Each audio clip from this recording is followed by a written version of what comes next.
कि सपोर्ट और रेजिस्टेंस क्या होते हैं। ठीक है, देखो यहाँ पे साफ साफ मैंने लिखा हुआ है कि अगर एक सपोर्ट जोन एक ऐसा प्राइस लेवल है जहां पे सबसे ज्यादा डिमांड है, अगर आप सप्लाई से ज्यादा वहां पे अगर कोई भी पॉइंट पे सप्लाई से ज्यादा डिमांड होगी तो वो एक सपोर्ट जोन एरिया है। सिर्फ अभी इतना समझना, आगे एग्जांपल्स में सब कुछ समझ में आएगा। ठीक है, रेजिस्टेंस एक ऐसा एरिया होता है जहां पे सप्लाई ज्यादा होती है डिमांड से। सिंपल, सप्लाई का मतलब होता है क्या, सप्लाई का मतलब होता है बाइंग बाइंग। ठीक है, बायर्स, सप्लाई का मतलब होता है बायर्स, डिमांड का मतलब होता है क्या होता है, सॉरी डिमांड का मतलब होता है बायर्स, सप्लाई का मतलब होता है सेलर्स। ओके, तो अगर सपोर्ट लेवल हम किस चीज को बोलेंगे, अगर डिमांड ज्यादा है, डिमांड ज्यादा है वहां पे बायर्स ज्यादा है, ठीक है, सप्लाई से डिमांड ज्यादा है सप्लाई से, तो उसको हम बोलते हैं सपोर्ट लेवल। ठीक है, और रेजिस्टेंस में उसका उल्टा होता है, अगर सप्लाई ज्यादा है तो उसको बोलते, सप्लाई ज्यादा है डिमांड से तो उसको हम बोलते हैं रेजिस्टेंस जोन। ओके, जस्ट ये इतना है। अब मैं आपको एग्जांपल दिखा रहा हूँ कि किस तरीके से एक सपोर्ट जोन होता है, एक रेजिस्टेंस जोन होता है, और किस तरीके से ट्रेड उसके ऊपर निकल जाता है जब एक प्रॉपर सपोर्ट और रेजिस्टेंस के अंदर एक स्टॉक फंसा होता है। ओके,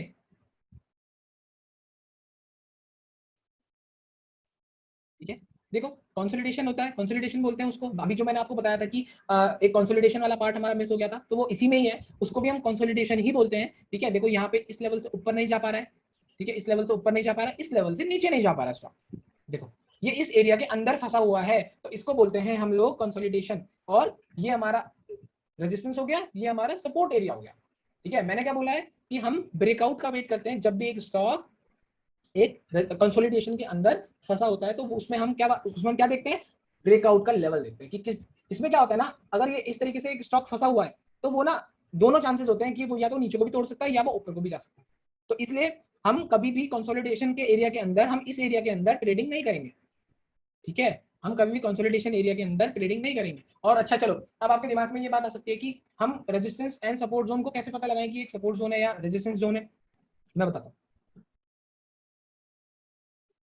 दो टच ऊपर दो टच नीचे, एटलीस्ट एटलीस्ट आपको दो टचेस ऊपर चाहिए, दो टचेस नीचे चाहिए। ठीक है, तीन भी हो सकते हैं, तो ये आपका सपोर्ट रेजिस्टेंस माना जाएगा कि ये एक सपोर्ट एरिया है, ये एक रेजिस्टेंस एरिया है। ओके, लाइक एक दो तीन, और ये चौथा टच भी मान के चलो, एक दो तीन, ये तो खैर ज्यादा हो गया, तो इसलिए हम इसको सपोर्ट और रेजिस्टेंस एरिया बोल रहे हैं। ठीक है, हम इसमें क्या वेट करते हैं, हम इसमें ब्रेकआउट के आने का वेट करते हैं। ठीक है, इसके अंदर ट्रेडिंग नहीं करते हैं, मत करना इसके अंदर ट्रेडिंग, क्योंकि आप क्या करोगे, ये तो अभी आपको थोड़ा बड़ा चार्ट फ्रेम में मैं दिखा रहा हूँ, लाइक अगर आपने कभी सपोर्ट पे बाय करा लेकिन आपको पता है कि ऊपर रेजिस्टेंस है और वो पास में है, कहीं पास में है, ठीक है, तो काफी मुश्किल होती है यहाँ पे ऐसे इंट्राडे में ट्रेडिंग करने में। आपको कभी भी कंसोलिडेशन वाले स्टॉक्स में ट्रेड नहीं करना है, और करोगे भी तो उसमें बहुत मतलब बहुत फास्ट डिसीजन होते हैं सब कुछ। ठीक है, क्या होता है कभी कभी कि ऐसी एक कैंडल बनती है ऊपर तक और वो नीचे आ जाती है, बड़े टाइम फ्रेम में वो विक बन जाता है वहां पे।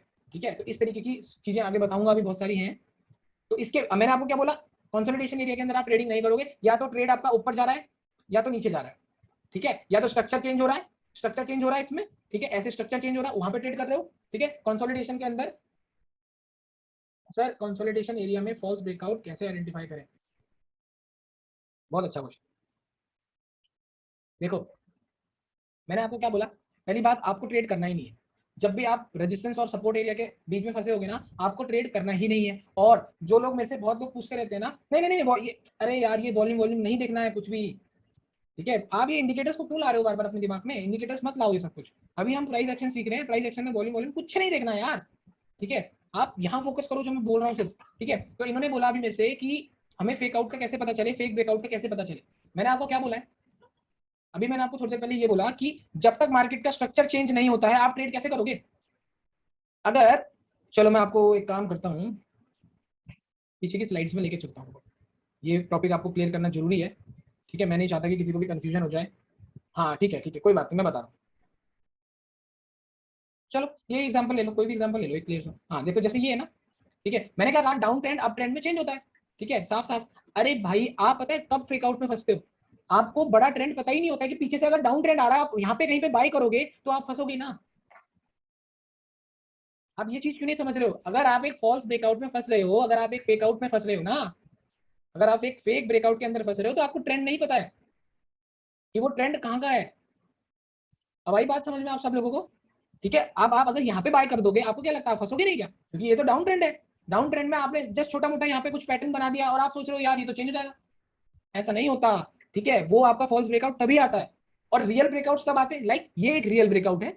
इसने अपना लोअर हाई तोड़ा है, नए लोअर लो नहीं लग रहे हैं, हायर लो लग रहे हैं, हायर लो लगते चले जा रहे हैं, ब्रेकआउट आ रहा है, डायरेक्शन हमारी अपसाइड है, तो तभी तो गया है मार्केट ऊपर। ठीक है, ये कंफर्मेशन लाइक ये लोअर लो ना लगना, लोअर लो बंद हो जाना और उसके उसके जगह पे हायर लो लगना स्टार्ट हो जाना, और यहाँ पे अगर आप बाय कर भी देते हो तो आप देखो ना आप प्रॉफिटेबल हो। ठीक है, आई होप आप लोगों को वो चीज समझ में आई होगी जो मैंने अभी बताई। ठीक है जी, इस तरीके से आपको ट्रेंड में काम करना है। चलो अगला एग्जांपल इसका दिखाता हूँ, सपोर्ट एंड रेजिस्टेंस का।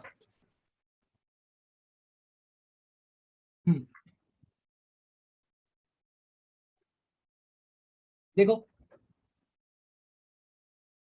Multiple time frame analysis important, वो सब आगे बताऊंगा। मल्टीपल टाइम फ्रेम एनालिसिस बहुत इंपॉर्टेंट है। ठीक है, यहाँ पे देखो ट्रेंड चल रहा है, ट्रेंड चल रहा है, कंसोलिडेशन हो जाता है, बीच में फंस जाता है। देखो क्या मैंने आपको अभी क्या बोला, देखो फिर से बता रहा हूँ, जब भी आप ट्रेड लोगे, फॉर एग्जाम्पल अगर किसी ने यहाँ पे ट्रेड ले लिया, देखो ऐसी इस टाइप की विक्स बनती है, वो उसके अंदर आ जाता है। ठीक है, तो एक अच्छी कैंडल का ब्रेकआउट का वेट करना बहुत इंपॉर्टेंट है। इस ऐसी जगहों में ट्रेड करना, इस टाइप की कैंडल जो उस लाइन के ऊपर क्लोजिंग। अच्छा मेरे से कल किसी ने पूछा था, कल पूछा या आज पूछा मुझे नहीं याद आ रहा है वो, कल मुझे किसी ने पूछा था कि क्या कैंडल के हाई कटते ही हमें ट्रेड लेना है? नहीं लेना है आपको, आपको तब लेना है जब कैंडल क्लोज करेगी। ओके, अगली कंफर्मेशन कैंडल जब क्लोज कर जाती है, लाइक जैसे यहाँ पे ये क्लोज कर गई है ना, ये क्लोज कर गई है इस लेवल के ऊपर, ये क्लोज कर गई है, तो एंट्री है, तो एंट्री है। जस्ट कट करा, कट करा तो इसने भी कट करा। देखो अगर आप यहाँ पे सेलिंग की एंट्री लेते तो फंस गए ना, यहाँ पे सेलिंग की एंट्री लेते तो फंस गए ना। तो क्लोजिंग इज इंपॉर्टेंट। हाँ आपने पूछा था धीरज कुमार, ठीक है ठीक है ठीक है, हाँ मुझे नाम याद आ गया आपका। ओके ठीक है, तो इस तरीके से, इस तरीके से हम तो इसको देख रहे हैं, सपोर्ट और रेजिस्टेंस को देख रहे हैं। ठीक है, अगला एग्जांपल में लेके चलता हूँ। देखो गैप अप कंसोलिडेट कर रहा है, इसके बीच में कंसोलिडेट कर रहा है, अच्छी कैंडल। यहाँ पे मैं एक चीज को ध्यान रखना, मैं एक बार बार रिपीट कर रहा हूँ, वही वर्ड बार बार रिपीट कर रहा हूँ कि अच्छी कैंडल का ब्रेकआउट इंपॉर्टेंट है, अच्छी कैंडल का ब्रेकआउट इंपॉर्टेंट है। ठीक है, अच्छी कैंडल का ब्रेकआउट बहुत इंपॉर्टेंट है इस जगहों पे, अगर एक स्टॉक सपोर्ट रेजिस्टेंस के अंदर फंसा हुआ है। ठीक है जी, चलो अगला एग्जांपल में लेके चलता हूं आपको। देखो इतने सारे एग्जांपल्स दिखाने का मकसद सिर्फ मेरा यही है कि आप लोगों को एक छोटा सा पता चल जाए, हर चीज पता चल जाए कि सपोर्ट रेजिस्टेंस किस तरीके के दिखते हैं। लाइक देखो सपोर्ट, इस सपोर्ट रेजिस्टेंस के अंदर भी बड़ी बड़ी मूव्स आ रही हैं, और फंस कौन रहा है? दोनों फंस रहे हैं। यहाँ पे भी सब बायर्स फंस गए, यहाँ पे भी बायर फंस गए, यहाँ पे सेलर फंस गए। देखो ठीक है जी, इस तरीके से यहाँ पे बायर फंस गए। देखो तो इस वजह से मैं आपको बोल रहा हूँ कि कभी भी सपोर्ट रेजिस्टेंस के बीच में अगर कोई स्टॉक है ना, तो उसका हमेशा आपको ब्रेकआउट का वेट करना इंपॉर्टेंट है। ओके, ब्रेकआउट का वेट करना इंपॉर्टेंट है। अच्छा ब्रेकआउट किस कैंडल से आएगा? हेल्दी कैंडल, हेल्दी कैंडल, अच्छी इंगल्फिंग कैंडल हो सकती है, विक कैंडल हो सकती है, ठीक है, हैमर कैंडल हो सकती है, बिल्कुल डोजी कैंडल नहीं होगी, विक कैंडल, पावरफुल कैंडल हो सकती है हमारी। ठीक है, बिग बार कैंडल जो परसों कल बताया था आप लोगों को, वो हो सकती है। ठीक है, चलो इसका अगला एग्जांपल दिखाता हूँ। ये देखो, इसको भी हम कंसोलिडेट बोल रहे हैं, स्टॉक ऊपर नीचे कर रहा है, इसी के अंदर, इस बॉक्स के अंदर फंसा हुआ है। ठीक है, यहाँ पे हमारी डिमांड है, यहाँ पे हमारी सप्लाई है। ओके, जैसे ही यहाँ पे अच्छी कैंडल का ब्रेकआउट आता है, देखो यहाँ पे ये फेक आउट आया, इसे बोलते हैं फेक आउट। देखो सेटल ही नहीं हुआ ना, वो कैंडल ही सेटल नहीं हुई, लेकिन उससे छोटी कैंडल एक जैसे ही सेटल हुई है, उसके नीचे अच्छी कैंडल सेटल हुई है, ट्रेंड बहुत तेजी से वहां उसकी डायरेक्शन में मूव किया है। ठीक है, इस तरीके से आप ये सपोर्ट रेजिस्टेंस को देख रहे हो। ठीक है, इसका लास्ट एग्जांपल है मेरे पास। देखो ये भी एक कंसोलिडेशन है, ऊपर जाता है, देखो फंस गया ट्रेड अंदर। अच्छी कैंडल का ब्रेकआउट इज वेरी इंपॉर्टेंट। देखो ठीक है, अच्छी कैंडल